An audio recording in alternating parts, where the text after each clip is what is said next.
Every kind of winter fun at Mount Airy Lodge or Pocono Gardens. Beautiful rooms, fabulous food, headline entertainment. Winter, spring, summer, fall. Call 966-7210 for reservations at Pocono Gardens and beautiful Mount Airy Lodge.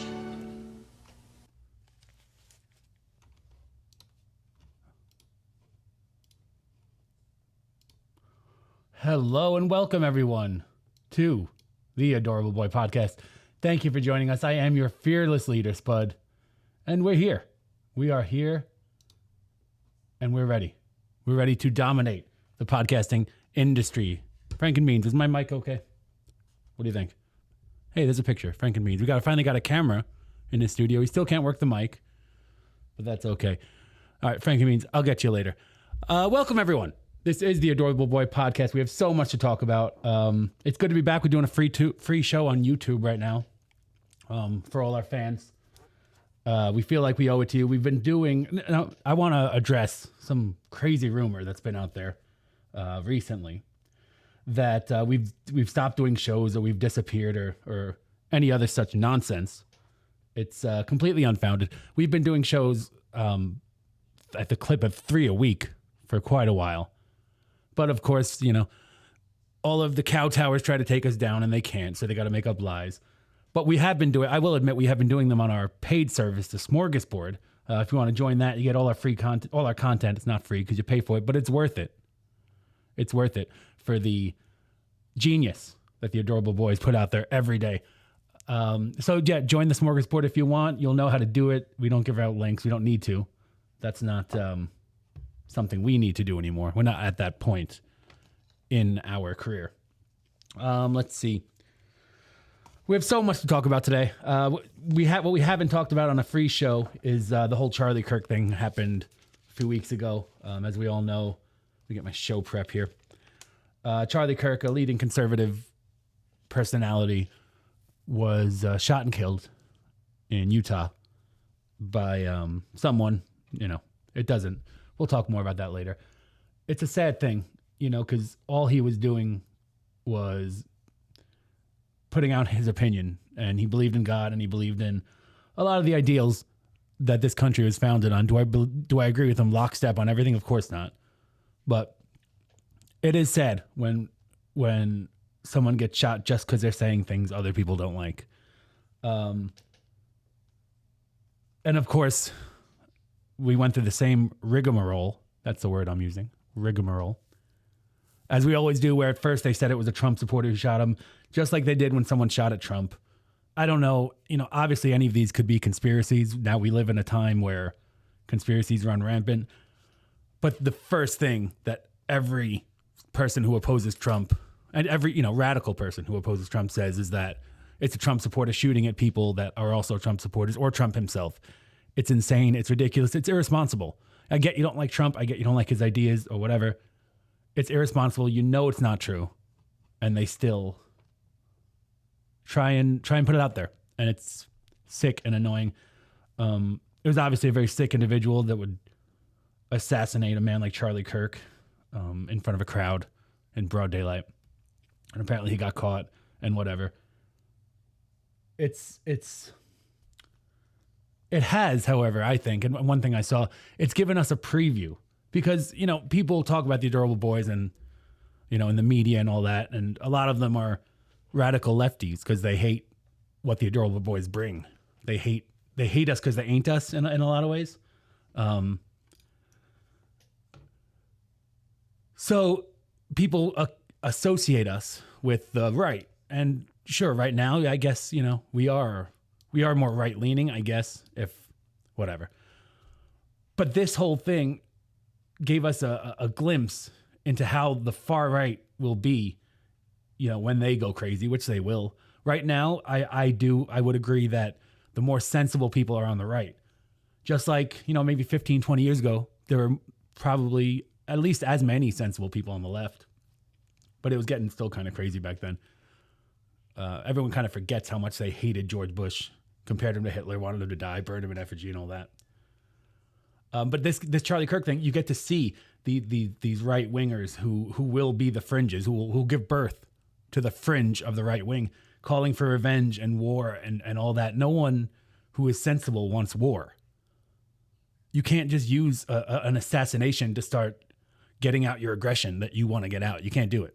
And this kind of, we only saw a glimpse of them. And if you're not perceptive enough, if you're not, and not, listen, I'm world-class perceptive. I'm one of the most perceptive people on the planet.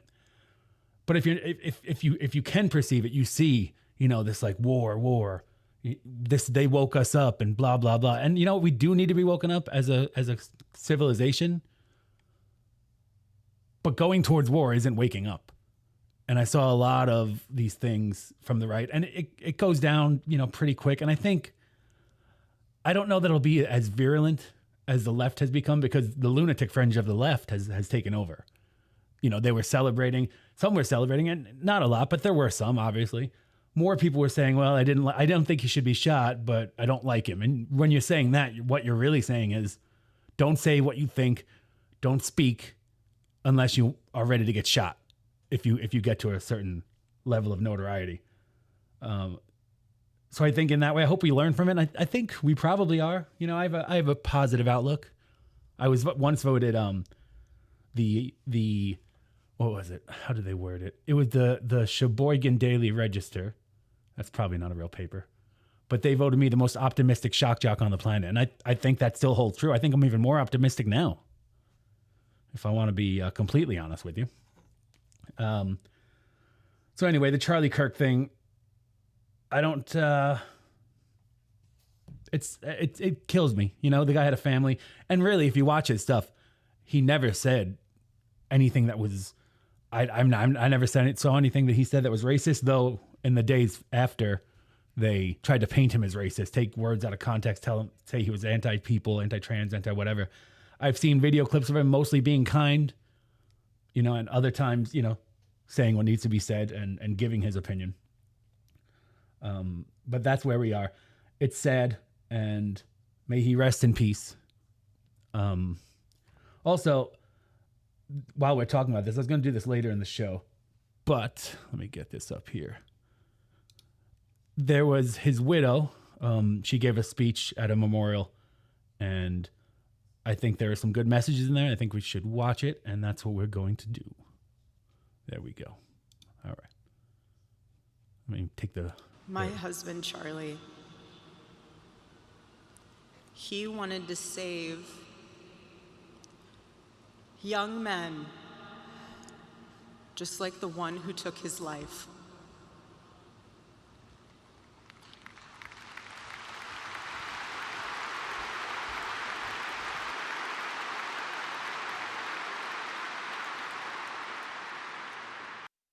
All right, so this is obviously she's speaking to at his memorial service for him, and she's speaking about her husband, Charlie Kirk, and she's about to talk to the man who killed him.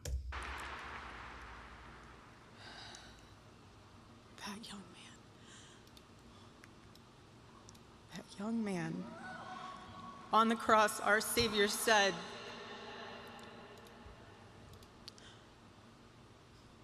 "Father, forgive them, for they not know what they do." That man, that young man, I forgive him. That is chilling, I think. That is the man's wife. This young man shot and killed the father of this woman's children, right in front of her and them. And to say that she forgives them, that, as I was talking earlier about the lunatic fringes, to prevent the lunatic fringes from taking over, to keep the right where it is and maybe even make it better ideologically, philosophically, we need things like that. I can't imagine how difficult it was for this woman to forgive this guy who killed her husband. This guy was consumed by hate, so much to the point where he gave his life, and he's still alive, but he's losing his life. He's going to jail forever. He's, millions and millions of people saw what he did and are angry. And this woman goes out there publicly and says we should forgive him.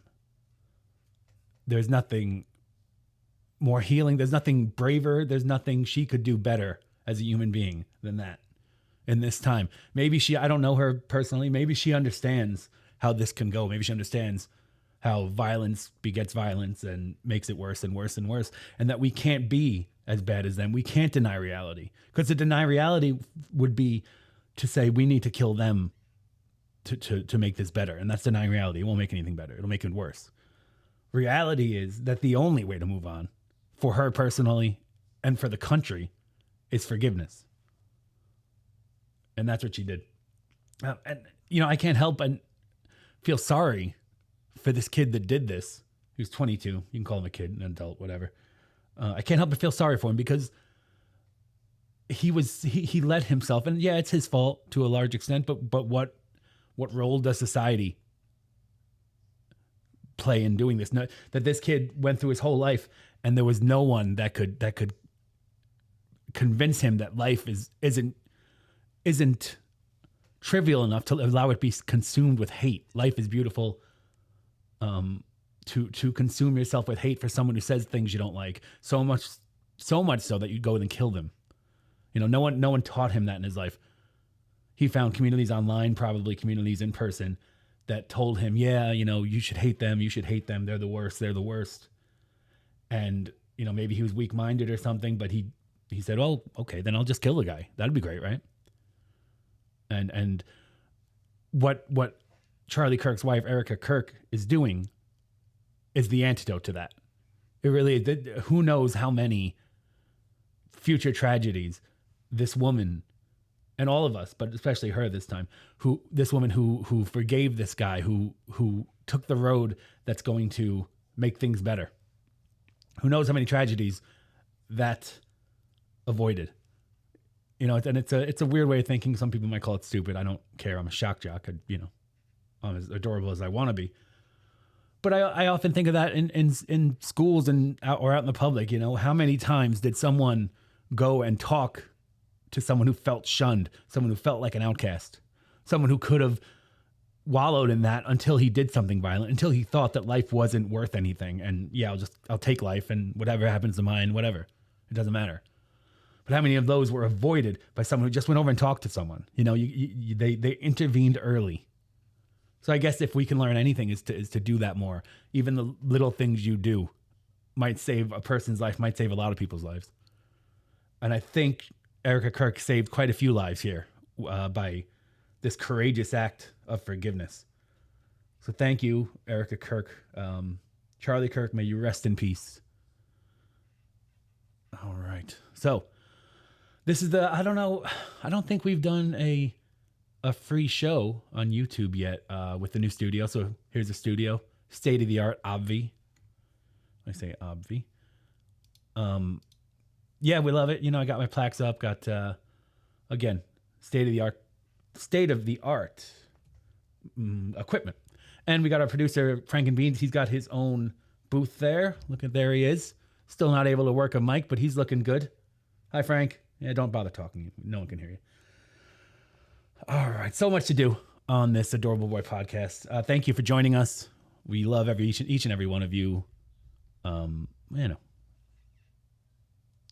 Appropriately. We love you appropriately. We're not like obsessed or anything. We love our fans. All right. So, first thing to do, you know, we've been doing a new bit. It kind of helps you guys stay informed, which is, you know, my main goal. Help you guys stay informed. Oh boy, my mic stand. Frank and Beans, we need Pete Johnson Jr. in here. All right, later. Yeah, not right now though. I'm doing a show. Okay, we like to help you stay informed. So we have a new thing to keep you informed. Here we go. We call it the FAQ. We answer your questions. Members of the Smorgasbord get us these questions in many various ways. Again, if you want to join the Smorgasbord to get all the archives of all of our podcasts and a lot of our radio shows, the ones we legally have the right to. Remember, none of this is real, but you get all that, and it's for a great price. It's expensive, but it's worth it. A lot of people say. Some people gift memberships, and that's fun too. So yeah, Smorgasbord if you want all that. If you throughout 3 shows a year. I know there have been people my social media team has told me about on the Twitter who have been saying that we haven't done a show since like February, and that's just, I don't understand. Like, but I guess they're just not Smorgasbord members, so they're probably pretty ignorant. Yeah. So anyway, here is our FAQ. We are here to help inform you. There we go. Why do so many people lie about the weekly content you release? And this is, you know, going to the point I was just speaking of. It's jealousy mostly. They want to be shock jocks. They want to be like me. They want to be like the Adorable Boys.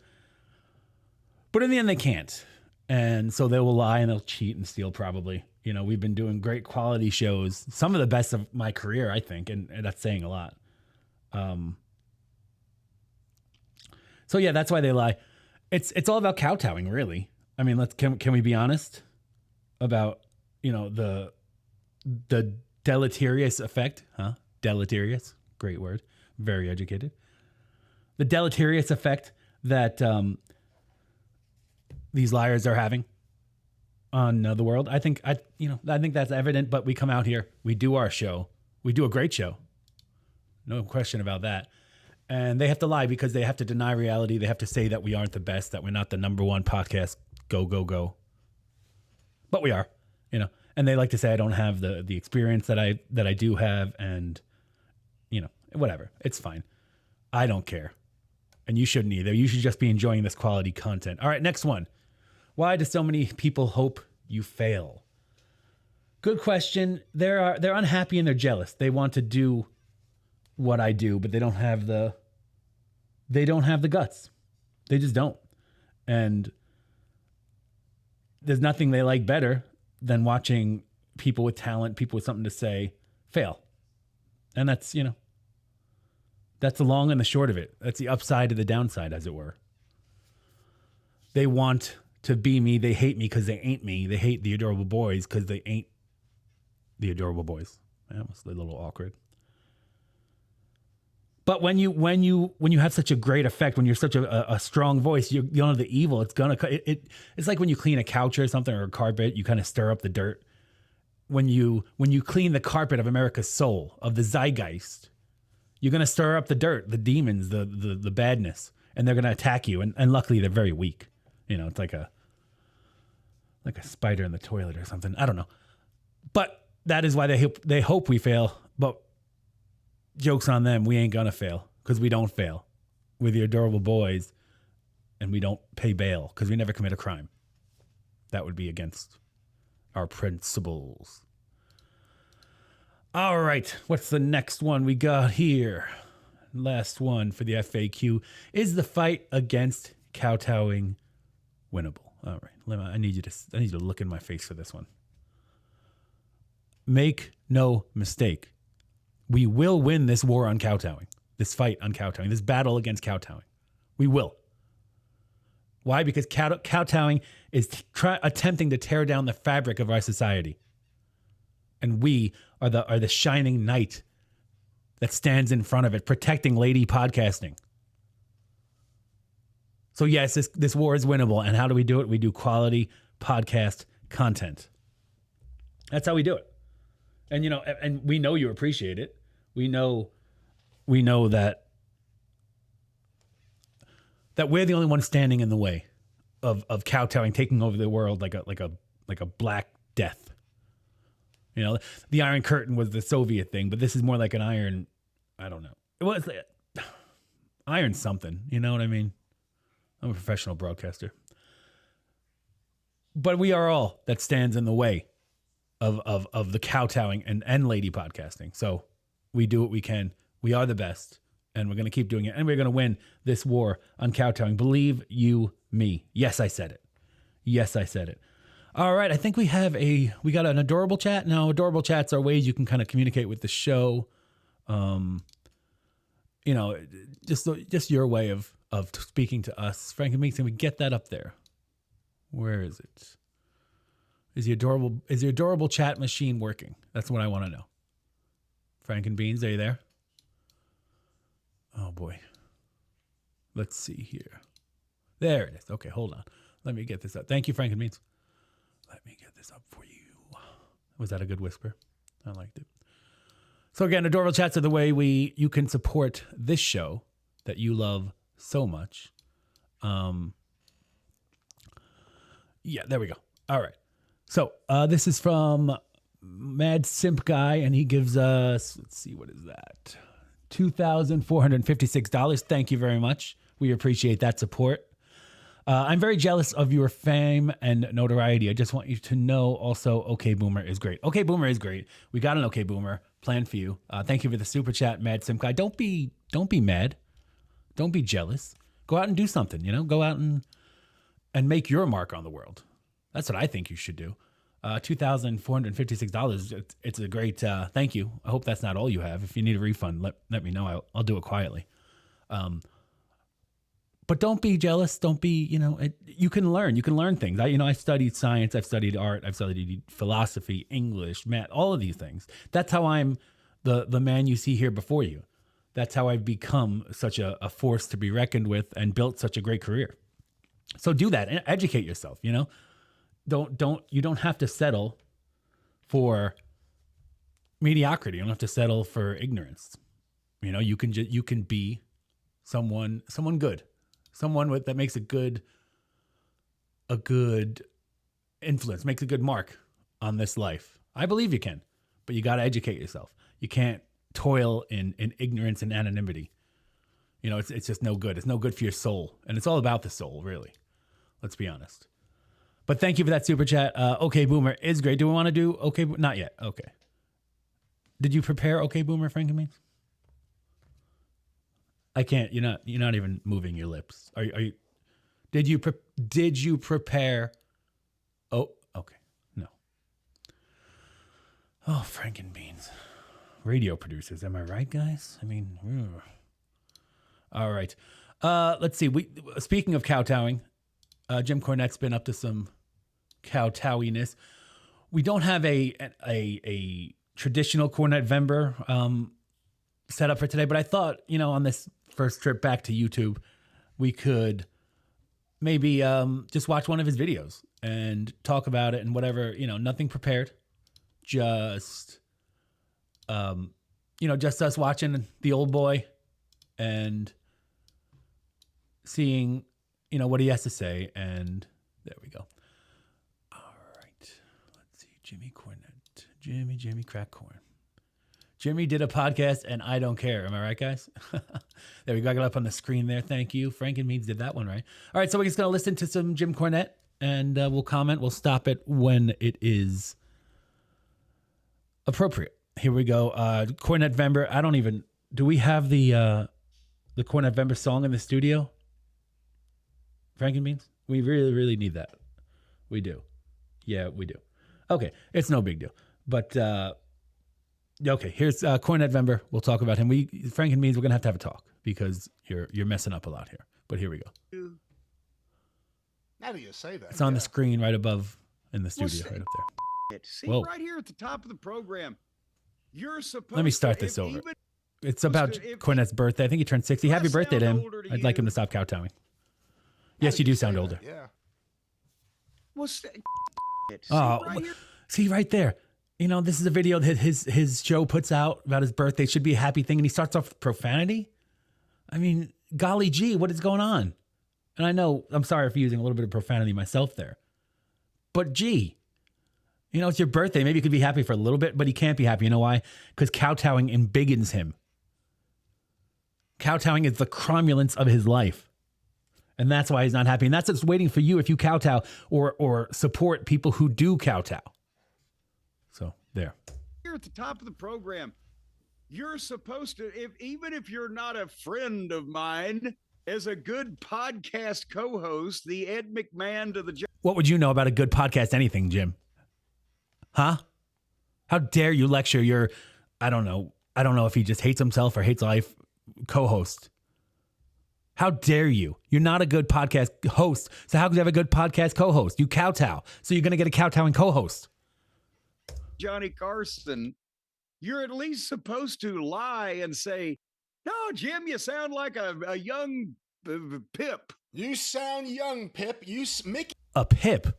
How old are you, Jim Cornette? I know you're 60, but I mean, that's from like the 40s. Oh, boy. Kowtow. See, this is even like, and it's not as serious as as before when he was using profanity, but he can't even do proper comedy. And if I disappear, sometimes I have to lean down and fix them. It's very complicated radio equipment. So if I disappear from view, that's what I'm doing. We got the Adorable Boy chat running. You can chat on YouTube if you want, and that's fine. And we might look at that. But we also have our own chat, only for the Smorgasbord members who pay. So, a lot of them are enjoying and basking in the new show. Thank you guys. And we really are it's good when we play Cornette because we're like an immediate antidote. We're like a fast acting antidote. So you're welcome, world. Okay, go ahead, Jim. Say some more nonsense. Mickey, you've never sounded younger. I sound like Burgess Meredith's version of Mickey instead of Tony Basil's. That's right. Burgess Meredith was a very talented actor. Played the Penguin, played Mickey and Rocky, Penguin and Batman, the old Batman show. So don't compare yourself to him, Jim Cornette. You're a kowtower. I can say with pretty good confidence that Burgess Meredith never kowtowed. Get up, you son of a bitch! Because Mickey loves you. Oh my gosh. Look at, if you're going to do a podcast, and I'm sorry to keep stopping, but there's just so much to talk about here. Have good impressions like we do. You know what I mean? Like I do Arnold and I do, whoever. I do plenty of people. I can't even, name them all. That's how many, it's a big part of talk radio. It's a big part of comedy podcasting. So if you can't do impressions, don't do them. Build your show on something else. If you can do impressions like I can, and my staff can, my other, the other comedy people who come in here, comedy people, then you can do them. But otherwise, don't, because it's just embarrassing. Yeah, I've got my various ailments going on today. Nothing serious, folks, but I mean, in all seriousness, I wish you well, Jim. I hope you're, and it's all, I want Jim to stop kowtowing. A lot of the reason I want him to stop kowtowing is for him. He'll be happier. So whatever ailments you have, Jim, I hope they work themselves out. You go to the doctor. I got the best doctors in the world on call at all times. They're a lot of big fans. So if you need any help, any specialists or whatever, come talk to me. But I had the birthday, 64 years old now, Brian. Can you believe just one more year from being a round number, which is actually not a round number. 65 is an odd number, but that's like the number where then it's all downhill, right? I talked about how cultured I am, and I've studied things. I've studied math, and this is just pathetic. 65 is a round number. In what world is 65 a round number, Jim? 70, 80, 90. You could have picked any of those numbers. Though, you turned 65. So you really should have avoided the number discussion altogether. But to call it a round number when it's not, we're gonna, I know it's tough, and I know I'm making this hilarious. I know that. But it's really important that we hammer these things. It really is. Because we cannot let the denial of reality keep going. 65 is not a round number. I think. I'm not great with math anyway, but I've studied it. You can't say I didn't study it. All right. Anyway, go ahead, Jim. Or is it uphill? Did we ever solve that problem? I think it's uphill, and I also think you've been going uphill since you got off the road and got out of the wrestling business, so I think you're going to probably be like 110 one day. I don't know if I can take it.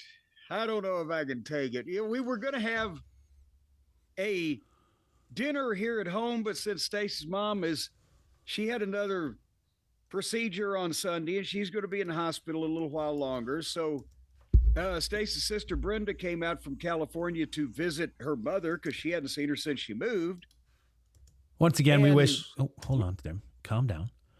We wish everyone good health, and we wish everyone the best. And again, if there's anything we can do to help, this is a war on kowtowing. This is a fight against kowtowing. So we're not wishing anyone to feel any maladies or sick at all. We want everyone healthy, because it is through a healthy mind that we can finally stop the kowtowing, which is what the goal is. So God bless to family members. God bless anyone, and even though you're my enemy in the form of kowtowing and podcasts, you're a human. And I want to stress that. And I think, maybe people will be saying, oh, you've gotten soft and blah, blah, blah. And maybe I have. I'm going as hard as ever on the kowtowing. Don't get me wrong. I will stay up day and night. I will lose blood, sweat, and tears to fight kowtowing. But I also have to remember that my enemy is human. And I do wish the best in every other regard. And really, in every regard, because if they stop kowtowing, again, it's better for them. You know the story. Go ahead, Jim. With her in the hospital, I didn't want to have a big wing ding here, so we just bopped over to Mark's Feed Store, which is right down the road, and I stuffed my face with the wonderful lemon pepper fish dinner, which is fried to perfection. Jim, the fried food. Jim. No, calm down. The fried food, Jim, you need to do better. Yeah, I eat clean. I lift with Randy, 4 times a week, 3 times a week. Don't want to do it too much. Mike Menser, he'll tell you about that. Anyway, fried food, Jim, cut it out. Maybe it's these poisons that you're putting in your body. Maybe that's what's, making you continue the kowtowing. I don't know. But I wish it'd stop. I do. All right, go ahead, Jim. This time, I switched up and had the fried pickles. I just went crazy. And then the picture of my nothing bunt cake that Stace took got a lot of attention on Twitter. And thank everybody for that said happy birthday and everything. But do you know what a 64-year-old retired wrestling manager and podcasting genius put on his wish list for his birthday this year? That I should have been podcast help. That's what you should have put on your wish list for your birthday, Jimbo. Go down to the feed store, say, hey, anyone here want to help me with podcasting? I kowtow too much. That I've I've either got or am getting. One has been delivered. Others are in the pipeline, so to speak. Guess what, Brian? Power Town action figures. Oh, come on now. I'm not going to live Easy there, Jim. Easy. Don't get too mad. long enough. What have you ordered that's in the pipeline? You already have pieces of it? Well, not that I have ordered. No, you're not listening to the words. They're coming out of my mouth. It's hard to listen to him, Jim, because they're dripping with kowtowiness. So I don't even blame him. And he has to listen to every kowtow you come up with. You know, it could probably, it takes its toll. It does. There's no reason to lie. All right, go ahead, Jim. Words. Well, that's because I got a lot of mouth. I said, would you care to know what's on my list of things that I asked for my birthday? Some that have been delivered and some that are still in the process of being brought to me. Style starts with the details. Frankenbeans. The difference between mid and next You were level. supposed to do the YouTube Premium. Did you not renew it? Oh, Frankenbeans. Okay. We'll get that later. I'm sorry, audience. Adorable Boy Disciples, one and all. Frankenbeans was supposed to renew the YouTube Premium so we don't get commercials and stuff, but obviously he didn't. But here we are. It's okay. We forgive him. Keep going. So what did you say before? You said it was a nothing bunt cake? Frankenbeans, see if you can do that while That's we're waiting. That's the cake place over here. Where the cake place, where the cake ladies sell you the cakes. I hope you enjoyed your cake, Jim. Nothing bunt cake is probably fine. But if I was going to give you a cake, what I'd write on big letters, I'd buy you the most expensive cake ever, Jim. Tastes perfect, looks great. And what it would say on top of it is, stop kowtowing. You're ruining podcasting for all of us who want to do quality podcasting. And for the right reasons, I wouldn't have that end I put in there. That was a mistake. I wouldn't put that in there either. For the right reasons, this is now going in there, but not that. And who are ruining it for, it would be a lot. I'd have to say a lot. I'd have a lot to say on that cake. It'd have to be a big cake. It'd be delicious. Everyone would love it, whatever. But that's what I would say.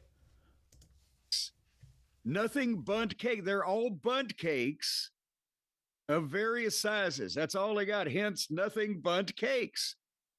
And so clever, Jim. No, everyone else doesn't get that. And tremendous icings and a cream cheese icing and a raspberry filling and just various things that they have there. I know people, cream cheese, cheesecake and all, and they're using a lot of desserts. I'm not for it. Cheese on dessert. I know it's a different kind of cheese and whatever. It don't sit right with me. So of course that's what he would love because he kowtows. All right, go ahead, Jim.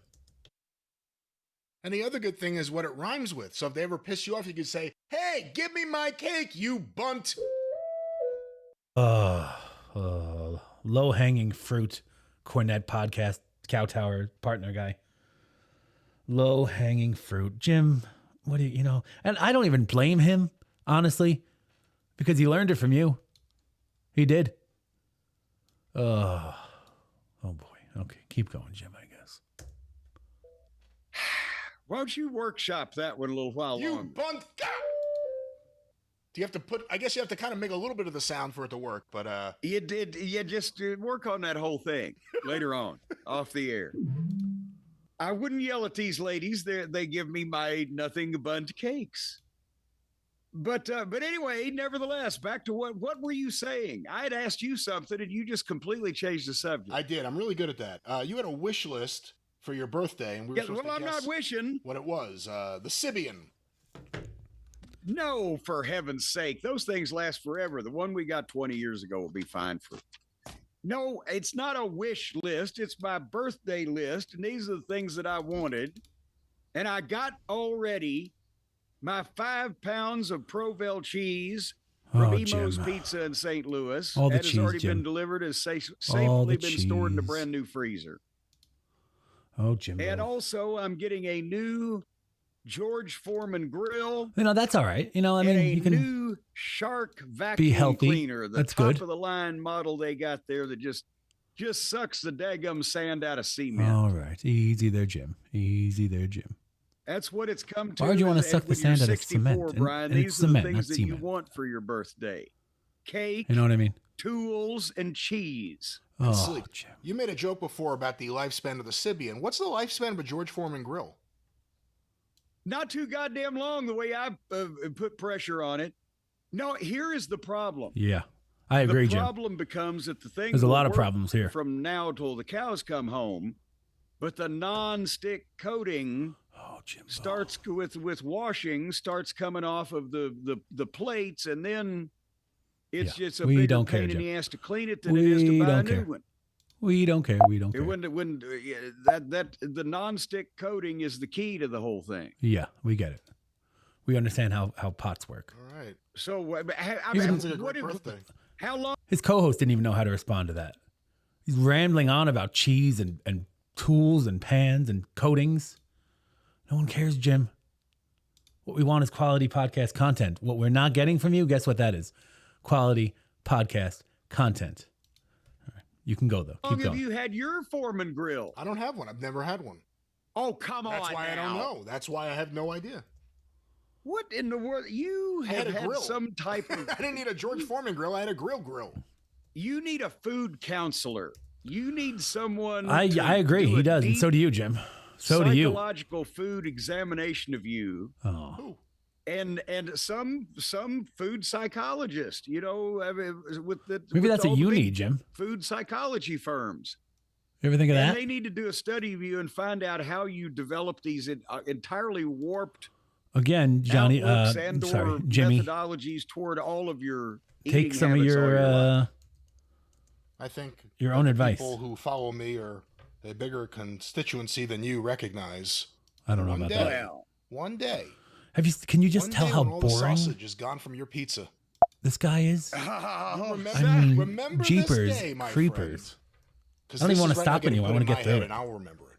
sausage censorship. We'll Sausage get censor- into that, but I did want to say thank he you saying? to a couple people who sent me shit for my birthday. And Brian from Reno sent me a Oh, gift Brian card to from Mark's Reno. Feed Good Store old Brian from Reno. that I got literally the day before No I one went to cares, Mark's Jim. Feed Store.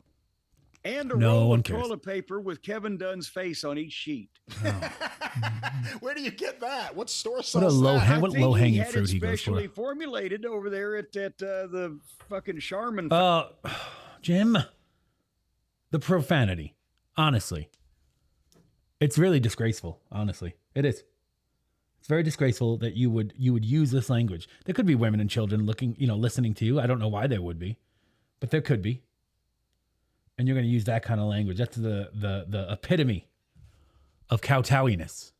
That's you, Jim. But you've always been that. So Factory. I don't know. again, if you're just joining in, got to reset it up. I'm a radio professional. This is this edition of Cornet Vember. It's a little different than the usual editions. We're just kind of looking at a video. Usually we have it clipped up and all that. But I just kind of wanted to be free flow today. Again, if you're listening on the Smorgasbord, we welcome you. Thank you for joining the Smorgasbord. All the money you pay is worth some quality content. So that's what we're giving you. We're only going to do a little more. This is only 3 minutes left. I don't think we even 2 minutes left. We're not going to do it all, but I just wanted to bring you guys back in the people who aren't on the Smorgasbord. Maybe you can't afford it. It's not really real, but if you can't afford it, maybe you'll get gifted a membership. If not, we're going to do more shows on YouTube. Don't worry. We'll be here for you. And this is just a kind of an ease our way back into it. So here we go. Go ahead, Jim. Say some more nonsense. Have you ever worked in Reno? No. As a matter of fact, I have not. I've worked in Las Vegas and Laughlin when it comes to Nevada places. No one cares about where you worked in Las Vegas or Nevada. Sorry, Jim makes me mad. I forget names of states. That's weird.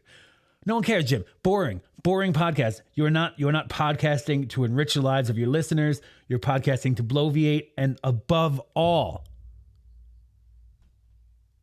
you're podcasting to kowtow. And I don't accept it. I won't accept it. And that's it.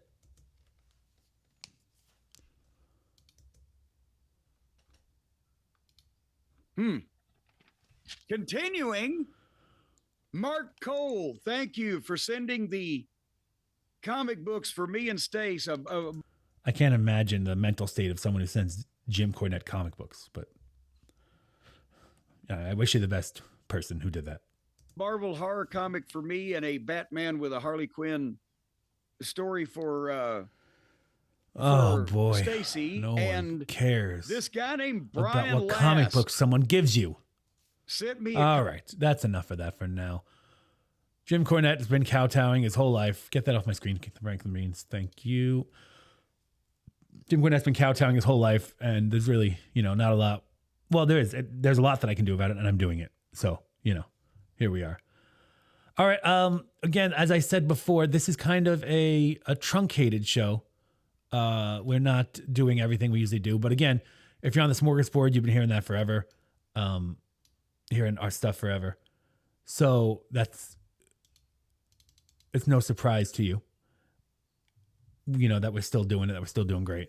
So we probably won't be doing many of our bits today, but I did want to tell you guys about, so we got some new production that you probably haven't seen unless you're a member of the Smorgasbord. So shut up and let's go. Here's a super chat. It's alluding to one of our, benchmark bits. Let's see. This is Adorable Boy Disciple number 1, $7,500. Thank you so much. We make so much off of this show. Not really, but we make so much off of this show.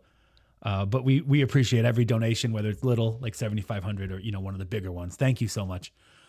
Adorable Boy Disciple number 1 states, big fan. Is John Cena actually still inspiring? And of course he is. John Cena is still inspiring. What that's in reference to, of course, is our benchmark bit, John Cena's inspiring tweet of the week. We don't have that today, but I do have the new production, so I want to show you that. So here we go. Do we have it, Frank and Beans? There it is. Oh. John Cena's inspiring tweet of the week. John Cena's inspiring tweet of the week. It will inspire you. He will inspire you because he's John Cena, and this is his inspiring tweet of the week. John Cena will inspire you with his tweets.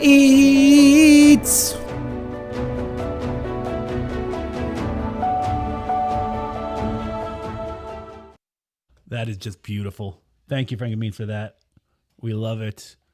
A little hiccup in the beginning there, but it all went through. And we are, that's, again, we don't have I'm sorry if I misled you if you're just joining us. We don't have a John Cena's inspiring tweet right now, but we will later this week or early next week, depending on when we do our next new YouTube show. If you want to see one sooner, join the Smorgasbord. It's not real. Join it. Get all our old content, some of our radio content, even not all of it. Like, we've been fighting with the lawyers to get the Switch for a Switch content up there. It's probably a losing battle, but we're going to fight it for you because I think it's culturally relevant. Is it regrettable what happened? Of course. But culturally relevant, it couldn't be more culturally relevant, really. So there we go. John Cena's inspiring tweet of the week. I love it. We're going to have so much fun with it. All right, we got a few more things to talk about before we'll head off here. Again, a truncated show. But there is one thing. This is pretty long. Do I want to do this? If I do, okay, hold on. Let's see. Okay. Yeah, we'll do that. This is a shorter one. I got a great thing I've been wanting to do for a while. I wanted to save it for a YouTube show. We'll do it next time. I'll preview it later, but after we do this. Let's see.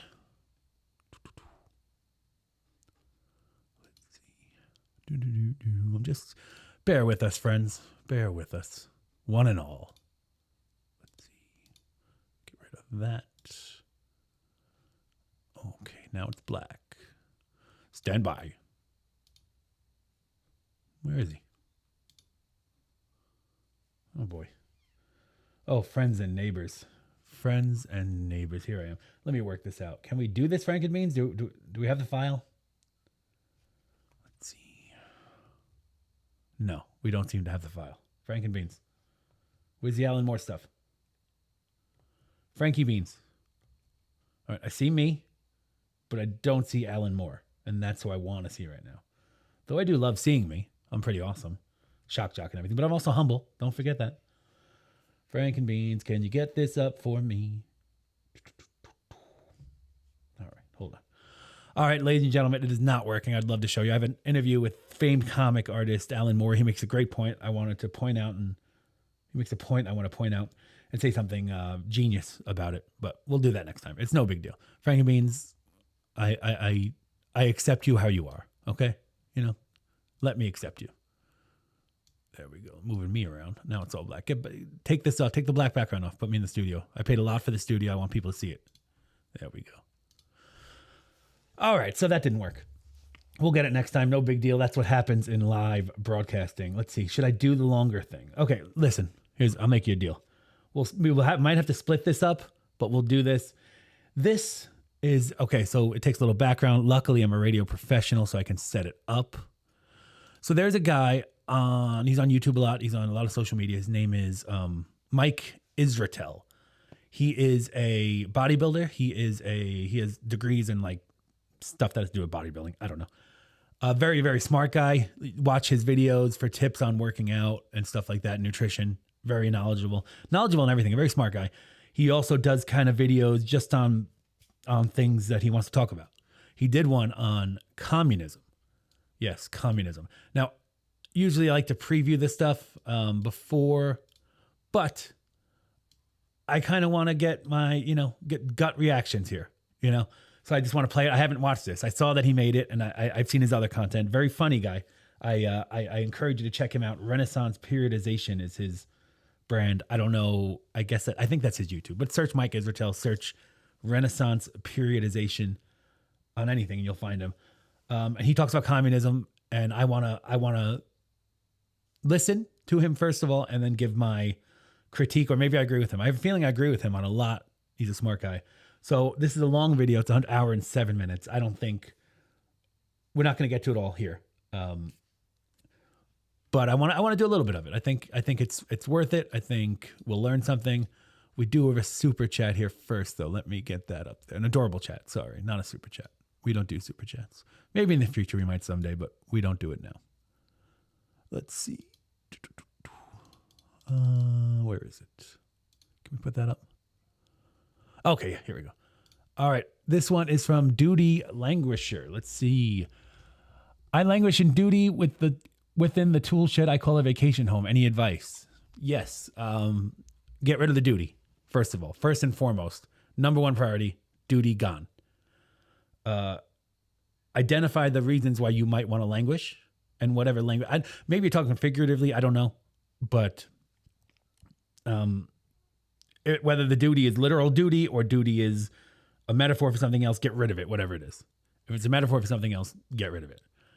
I guess move out of the tool shed unless you're comfortable in there. I don't know. It probably doesn't have plumbing or anything, but maybe that's okay to you. I don't know. First things first, get rid of the duty, whether it be metaphorical or literal, and then come back to me. And that's my advice for you. Duty languisher. All right. Now, let's get to Dr. Mike, as he's so affectionately called. There it is. Perfect. So we're going to hear him talk, and I'm just going to give my commentary, and maybe I agree with him, and maybe I don't. Another thing about this guy, he was born in the Soviet Union, moved to America when he was young. I don't know, 5, 6, 7, something like that, maybe even younger. I don't know. But he's an American. But I think he has some memories of the Soviet Union, and he's around the age where he was growing up, either during the fall or after the fall, so late 80s, 90s. So that also, might play in to this, to his view of things. So there you go, Mike Israetel. Let's get to it. Yeah! Yeah, enthusiastic. Perfect. Okay. Dr. Mike here for the Making Progress channel. Today's video is the upsides and downsides of communism. Let me stop him right there. There are no upsides. And you may think that's biased, but literally communism, the definition of communism has no upsides. And it's video number 28. And hopefully there'll be more videos, but if you are curious in this kind of content, I have a bunch of videos sort of related to this stuff earlier in the channel's history. So check that out. Like, subscribe, and tell your friends about me. I encourage you to like and subscribe. Right. It's under controversial issues because, gee whiz, this one's going to get some comments going. Well, let me 4 things to chat about today. First, we're going to try to define terms, so we're all on the same page. Second is we're going to talk about the upsides of communism, because it absolutely does have upsides. No, it Then doesn't. we're going to talk about the downsides of communism. Yes. Sure, shit has those. Yes, And correct. then the way forward and how to think about this issue I like that, Dr. remotely, Mike. rationally. So, defining terms is difficult in this regard. One of the reasons that it's difficult to define terms in discussing communism is there's kind of a constellation of terminology in what I would call hard left political and economic. I struggle to use the term theory, because theory in my definition is a well-confirmed framework of facts supported by evidence. There's not really any of that in here. No. I would say model. Model's a good thing to say. I agree with that model. There is a model for what communism should be peddled by the people who support it. However, that doesn't align to reality, so it's completely useless. So there. We kind of agree, I guess. I don't know if you would agree with that statement, but I get where he's going. And it's a good distinction to call it a model, I think. I think it's very important because, you can make a model of a concept that doesn't work in reality. And that's exactly what communism is. It's the insane supercar that they build a concept car off that would never work, on the roads. So there. So the hard left economic and social model. Getting all your daily nutrients. Frank and Beans, did you not but nutrition get the gaps in your YouTube Premium? diet are inevitable. What are you doing to me here? Get out of there. There we go. Uses a lot of terms that are some combination of seemingly not definable, definitions that are greatly overlapping, definitions which various sources. Okay, I'm going to go back on this. Uses a lot of here. I would say model. Model's a good thing to say. So the hard left economic and social model uses a lot of terms that are some combination of seemingly not definable.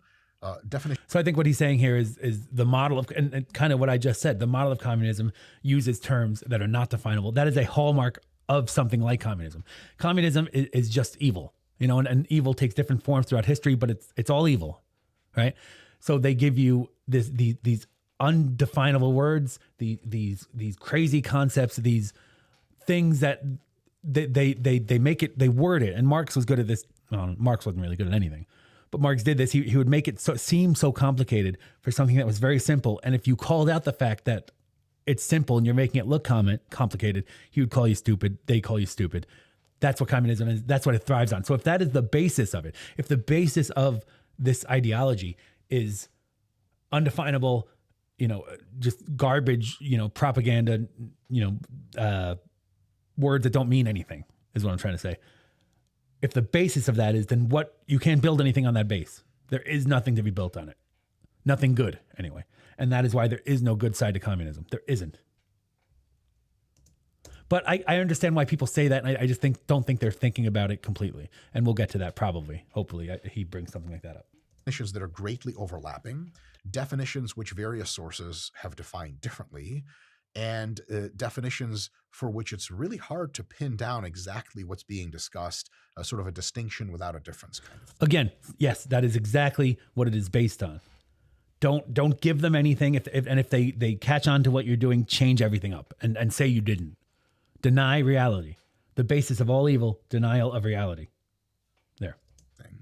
So again, another reason why communism cannot be good.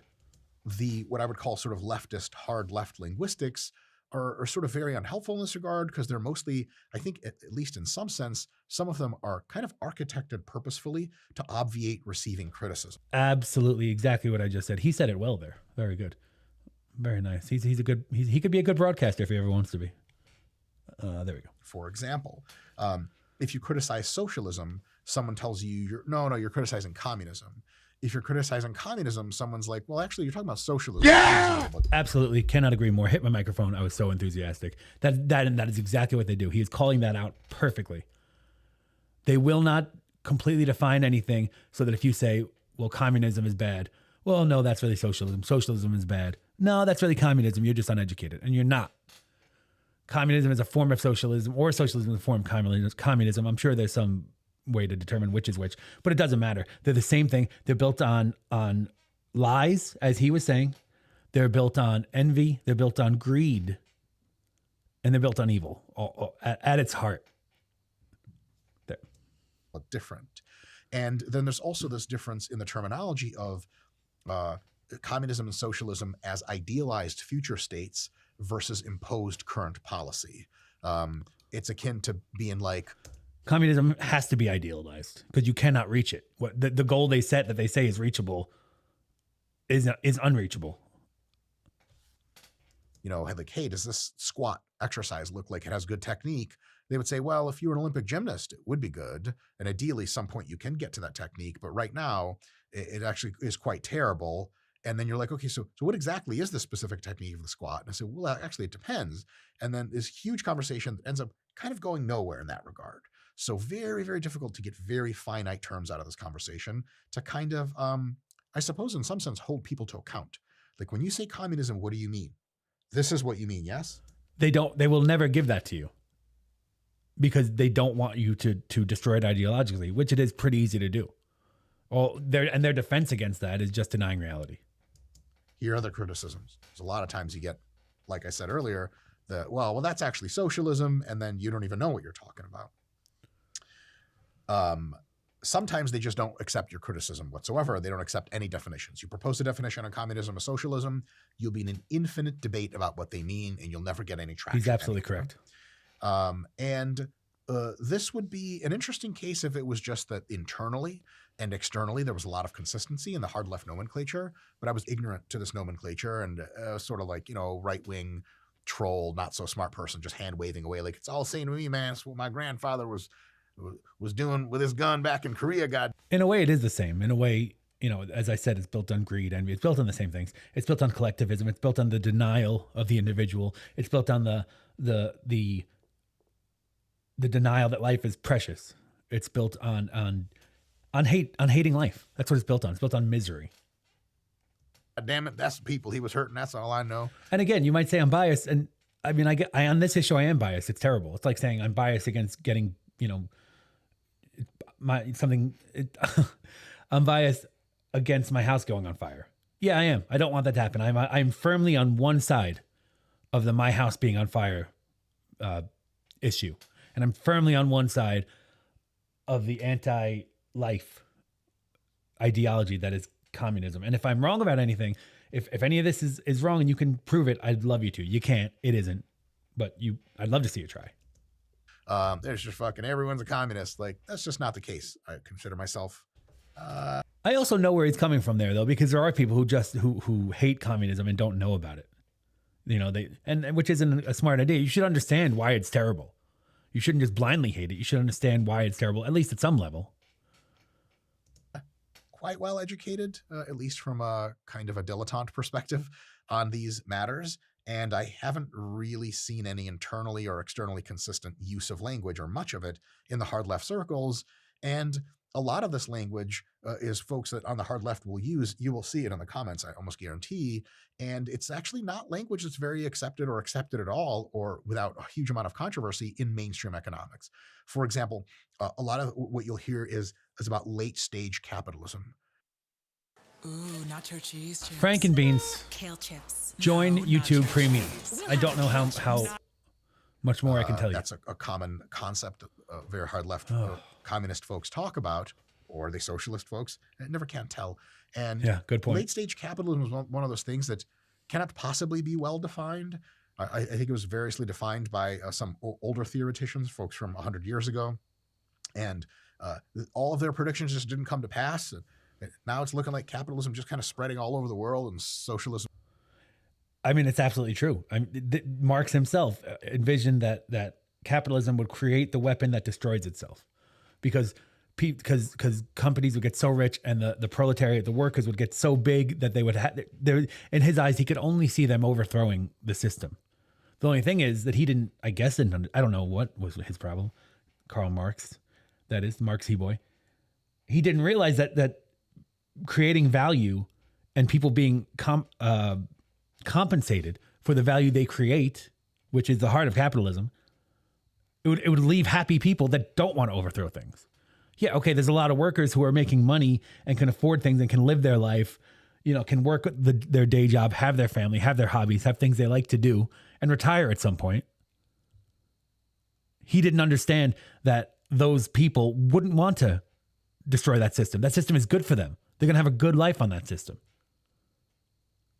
And that's what he's talking about here. I think that, it's late stage capitalism. People say when things get so bad that people revolt. It hasn't happened, and it's been prophesized for hundreds of years. But capitalism doesn't create people who hate their lives. It doesn't. Greed and envy, of people living in a capitalist society does. But capitalism itself is very simple. You work, you get paid. End of story. Capitalism doesn't reward greed. Capitalism doesn't reward envy. It doesn't. It rewards value. Communism really start to suck. They started to suck generations ago. They're now well past the point of having proven themselves largely ineffectual. So the idea of late stage capitalism is very difficult to pin down exactly what that is. When is the late stage? What happens? What happens next? There's some actual finite predictions of how does the system work and what do you expect it to do next. Very difficult to drag out of folks in this very extreme side of the political aisle. Another term is state capitalism. And so you accuse China of being communist. People will come back and say it's not communism, it's state capitalism. I'm not exactly sure what state capitalism means. Good news, most mainstream economists don't know what it means either. Yeah, because it isn't anything. It's what they want to hate capitalism. So everything that happens, whether it's capitalist or anti-capitalist, they want to spin it as bad and blame capitalism because that's all they can do. And what is the motivation behind this? I mean, it's deep. For some people, it's just listening to what people are saying. They want to fit in. They want to be like, oh, I'm for the workers. I'm for the workers. That's what Lenin said. That's what Stalin said. They weren't. But they had a lot of people who said, well, that guy said he's for the workers, so I'm with that guy. Never looking at what they were doing. And it's the same thing now. I need to fit in. I'm insecure. I don't understand why life is so precious. Okay. You're telling me you're for the workers. I can align myself with you, do nothing else philosophically. I can be lazy philosophically. And I can also have an outlet for my hate for anyone that disagrees. There you go. Because it's essentially a term that's used almost exclusively by hard left theoreticians and is sort of kind of something is a deflection term. Yes. You've got to say anything that's going bad for you is state capitalism. Anything that's going good for you, which really it never does, is definitely true socialism or true communism. He's right on here. I love it. I like this guy. I liked him before. I'd like him even if I disagreed, with him, on some stuff. And I will, I'm sure. And I still like him. He's a smart guy. He knows what he's talking about. Keep going, Mike. Or whenever you have it. I don't like to deal with the linguistics bullshit at all because I've been trying to deal with it That's for smart. Probably about 20 years now, made no sense of it. I don't think it's a thing that is supposed to make sense. This is why mainstream economists are largely not Marxists because there's a lot of gobbledygook in there that makes no fucking sense. It's all gobbledygook. So what modern economists do and what I'm trying to do here is to define communism more directly in a way that can be empirically verified by data. So I prefer to define communism as a very good strategy. Deal with the truth. That's all that matters. I love it. Or the spectrum of what is not communism all the way to communism is the degree of government control of the economy. High degrees of control are more communist. Lower degrees of control are less communist, or more free market. And in this case, because it's communism, because there's other ways of controlling an economy, they're not communist. Fascism is one, for example. Good. Communist is a high degree of control of the economy with at least a major purpose of that to have the goal of maximizing wealth redistribution, right? That's what communism is. Yeah, I mean, I agree with that. That's what it's sold as. And even maybe some of the people who instituted it thought that, and others didn't. Stalin didn't institute communism in the Soviet Union. You would say Lenin did, if anyone did. And from what I know about Lenin, maybe he did. He was wrong and he was denying reality, but maybe he did really want to redistribute wealth. He didn't when he had the chance to, but maybe that's how it started. I don't know. So I guess that's a good definition, though I would question whether 90% of the communist dictators and leaders, if the redistribution was really their goal, though yes, he's absolutely right, and that's what they said the goal was. So that's good. And I'll work at that definition. I can give my adorable boy seal of approval to that. Do we have that, Frankie Beans? Do we have the adorable boy seal of approval? Where is it? Where is it, Frankie Beans? Okay. No. You're not going to. Yeah, no one can hear you. No one can hear you. Okay, it's okay. Keep going, Mike. In practice, it's close enough to the theoreticals of communism behind all the jargon that's like, okay, generally as a free economy, communists want to come in and make it not free. It's the only way to work communism, because if you tell people what to do and they just don't do it, you got to have the force of government behind it. True. So you take control of the government, which is how every single communist. And a lot of communists don't want to admit that communism is government control, because if you don't give, they make you give by jail or death. So, but communists will say, well, no, it's the freedom for the people, but it isn't. It isn't. Revolution works. You get control of the military and the police, and then you impose a rule of law, some kind of will on the people. And at least on paper, that rule of law is imposed to try to take wealth away from the wealthiest people and redistribute it so there's a more even distribution of wealth among all people in society, right? The good thing is very much on the degree of government control of the economy, and to a large extent, the fraction of government control that goes to try to redistribute wealth. Frank and Beans. Frank and Beans. Why have you not gotten YouTube Premium yet? You're sitting there. What do you do? You can't speak on camera on the mic. Why didn't the camera have a mic on it too, so we could at least kind of hear you? Frank and Beans. You gotta get YouTube Premium. I mean, we could afford YouTube Premium for the entire country of Canada. So just get it for us, okay? We can measure. Thank you. In quantitative indices. There are multiple indices. The Heritage Foundation runs it. Distribute it so there's a more even distribution of wealth among all people in society, right? Yes. The good thing is very much on the degree of government control of the economy, and to a large extent, the fraction of government control that goes to try to redistribute wealth is something we can measure in quantitative indices. There are multiple indices. The Heritage Foundation runs an index of economic freedom. The Fraser Institute runs a Freedom of the World Index. There's a few others, and including social freedom as well, that I'm familiar with. So this is one of these things in which statistics can be done. Economists regularly collect data. They measure where countries are, and it's a spectrum, all the way from very free economies, for example, to very state-run, very controlled economies. And that's a really good proxy for us trying to figure out who's more communist and who's not. I agree. I agree with that. It is a good way. Those are good ways. Again, they're not perfect, and they have their own agendas, the companies who do that, but that's good. Might watch another minute more, and then we got to get going. Got a lot of adorable business to attend to, but we will be back soon on YouTube. And as always, a smorgasbord, which isn't real. You can pay and join. You get all the content. You get every show, all the shows we do just for smorgasbord members. You get them. And it's 5, 6, 8, 9 a week sometimes. We love what we do. So we keep doing it. We would never take, a 20-month break. We wouldn't do it. We love you too much. We love podcasting too much. We love life. So there. Okay, keep going, Mike. Some countries, which are very unfree, are also not very communist because they don't have wealth redistribution as a big priority for them. True. But communism isn't the only, tyrannical type of economic system. But I mean, it's just like all the others. I mean, it's just different people in control. But in the end, the people lose and life loses, really. But yeah, there we go. Parse those out and stick to countries which ideologically present themselves as left-wing communist socialist countries. That's in their charter, it's in their constitution, what have you. China, for example, they're avowedly a communist country. And we can now measure these countries and see, are they really as communist as they say, or significantly more so? Which is a good. The free countries, they're not. That's a good way to really call out what's actually happening. Are these companies really communist, or are they more fascist? Are they pretending to be communists and they're more fascist? And again, as he's about to say, are the free countries really that free? Just free countries because bald eagles fly over them. They're like, America, God damn it. That's not really freedom. That's just patriotism. It can be applied to any other country, but we can now measure economic freedom so well in all these indices that we can say, actually, yes, your claim to being a largely free market country is correct. And as a matter of fact, we can rank you with all the other countries on how that goes. So if you and that's why it's so important. You understand that you learn the truth, and the truth is even if you don't like it, sometimes the truth is what you need. You need to always set your north, as it were, at the truth and go towards it. And yeah, you're going to go off track sometimes. Emotion's going to make you go off track probably. But as long as you then oh wait, what is the truth? And try to go back. That's all you have to do. All right. So we'll end that here. Great job, Mike. Love it. We are very proud of you, very proud of what you're doing. And we support you. Renaissance Periodization. Dr. Mike Israetel.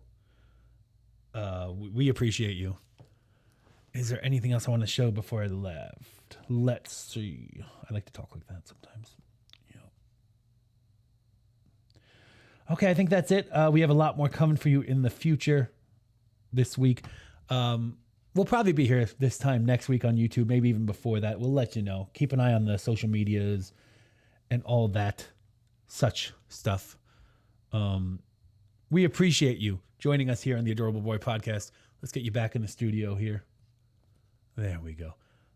We love our adorable boy disciples. We continue to fight kowtowing for you, and we will continue to, not just for you, but for everyone. That started off too loud, Frankenbeans. Why was it so loud? Why, Frankenbeans? Why'd you got to make it so loud? You're just sitting there. That's a weird mic too. And what is that in front of you? What is happening? Clean up your studio. I gave you that multi-million-dollar studio, Frankenbeans. Clean it up. We love you, Adorable Boy Disciples. Thank you for joining us, and we will see you next time on the Adorable Boy Podcast. Yes. Thank you.